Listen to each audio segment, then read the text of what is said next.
Hai, Assalamualaikum. Bersama saya Zuki dan Arif.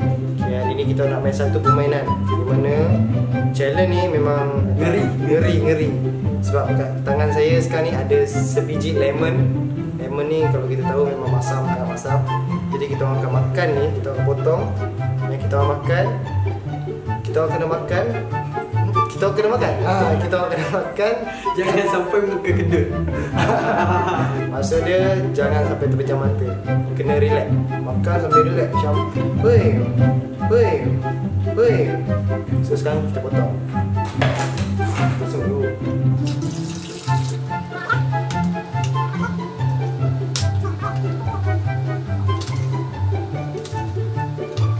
Kita nak potong. So ni ada lemon. Kita buang biji dia.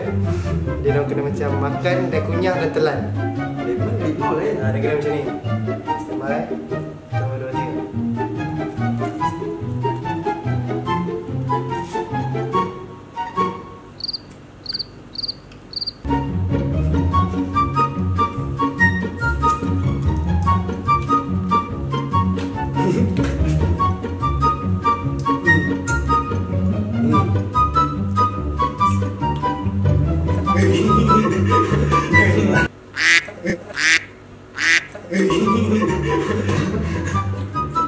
Masam tu.